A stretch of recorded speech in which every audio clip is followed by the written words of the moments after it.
75 लाख, पुढच्या वर्षी 1.5 कोटी, त्या पुढच्या वर्षी 3 कोटी भाडं, आणि आता 4 कोटी रुपये भाडं आहे मला, लक्षात घ्या. आणि मला 2च लाख रशिंग होतंय. 4 कोटी भाड्याला 200 रुपये टनाला ती झालं, 100 रुपये टॅगिंग, 300 रुपये टनाला चाललेत. पूर्वी कसं होतं 100 रुपये टनाला जात होते. आणि आता काय झालंय, ह्याचा सगळ्याचा हिशोब घालायचा. बरं, मी तुम्हाला 3,000 आबा 2 मिनिटं आता मध्येच थांबवतो. माझा मुद्दा आहे का फक्त माझा आता 3,000 रुपयाला तुम्हाला मान्यच आहे.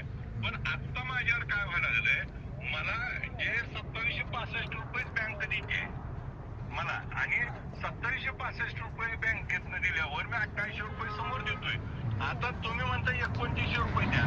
नाही, त्याचा तोटा काय होतोय माझा, ऐका ना माझं. तर पुढची जी शेवटच्या 15 वाड्यातले बिल आहेत ना, ते अंगावर पडणार माझ्या, आणि त्या शेवटच्या 15 वाड्यात बिल द्यायला मग ती शेतकरी माझ्या दारात बसणार. गेल्या वर्षी मला त्रास झाला, बिल मिळायला उशीर झाला का, तर माझं आहे ना, हे पहिल्यांदा आम्ही गेल्या वर्षी आणि यंदाचा फरक काय आहे बाबा.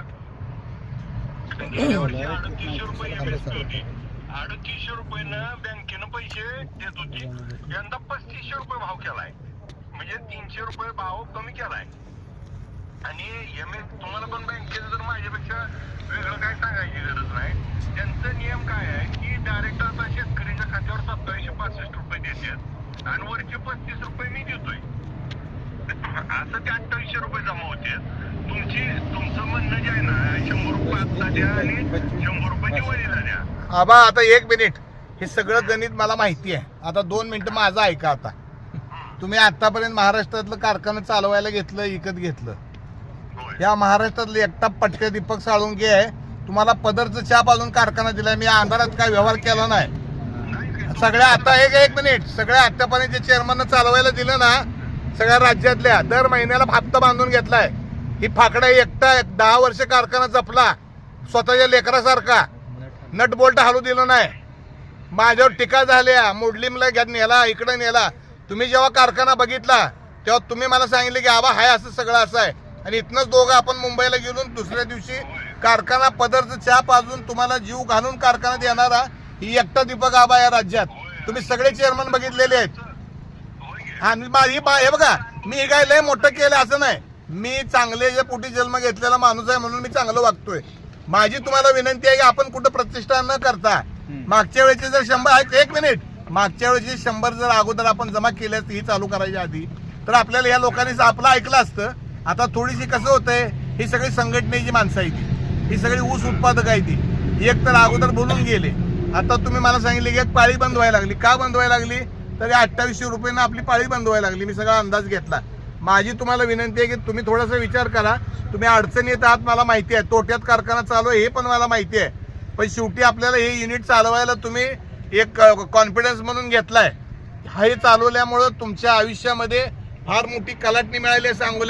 सांगोल्यामुळं सगळ्याच्या सगळं आमच्यासारख्याच आयुष्य गेलं, पण अजून आम्हाला जुळलं नाही. पण तुम्ही सांगोला घेतल्या 10-5 वर्षात तुम्ही सगळं जुळवलं बी.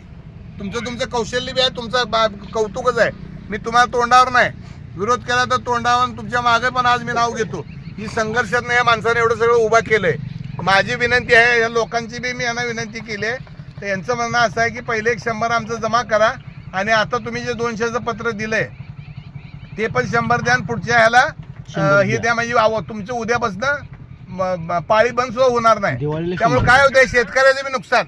मागच्या वर्षीचं 100 आणि तुम्ही दिलेलं जे पत्र आहे 200 देतो म्हणलेलं आहे, त्यातलं द्या 100, आणि दिवाळीला पुन्हा 100 द्या. म्हणजे पुन्हा यांचा काही प्रॉब्लेम नाही. त्याच्यावर थोडा विचार करा आणि त्याच्यावर संध्याकाळी निर्णय सांगा. आबा आपण 1 रुपया रातभर जर वाजवला तर त्याचं काही 2 होणार नाहीत. माझी पण तुम्हाला एक विनंती आहे, त्याच्यावर तुम्ही आबा विचार करा. काय काय सगळे समोर आहे. मी माझं अंधारात आबा तुमच्यासारखंच आहे. माझं काय अंधारात नसते. आणि या लोकांचा गैरसमज व्हायला लागला. आबा जाणीवपूर्वक येईना, हे जण आबाचा अंधारात काय झालंय काय हे सांगायसाठी मी आलोय. आणि ह्यांना बी मी ठणकावून सांगितलंय, कारखाना देताना मी पट्ट्यानं चहा पाजून दिलाय. 10 वर्ष पदर पैशानं कारखाना सांभाळलाय. ही आबा कारखाना तुम्ही स्वतः बघितलाय. बाकीचे कारखाने मोडून टाकले. माझ्यावर 10 वर्षी टीका झाली की ह्यानं मोडलीमला ऐकला कारखाना, तिकडं नेला, इकडं नेला. प्रत्येक निवडणुकीत मी सोसून कारखाना सांभाळला. एक मोटर चोरीला गेली तर मी फौजदारी दाखल करून ती मोटर माघारी आणायला लावली.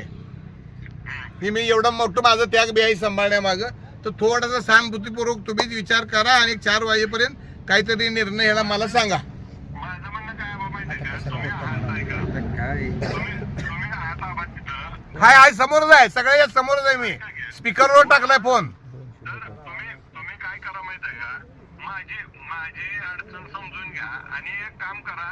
आता तुम्ही जे म्हणताय 2900 रुपये हप्ता द्या, 100 रुपये मागची देतो उद्या, आणि 100 तुम्ही जे 2900 म्हणताय त्याच्याऐवजी तुमचा मान ठेवून 2850 रुपये देऊन 150 रुपये दिवाळी देऊ. मी तुम्हाला पत्र पाठवतो.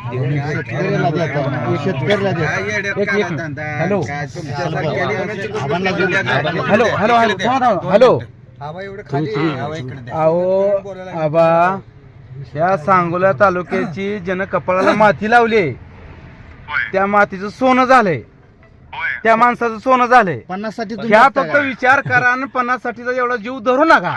त्या ऐका की ह्या सांगोल्या ज्या मातीनं तुम्हाला कुठं नेऊन ठेवलंय, ही शेतकऱ्या जरा थोडासा विचार करा आबा. आबा तुम्ही एक गोष्ट लक्षात घ्या, गेल्या वर्षी मला 1.5 कोटी 4 कोटी झाले आता. आबा मी ऐका आबा, मी 4 दिवसापासून इथं उपाशी बसलोय.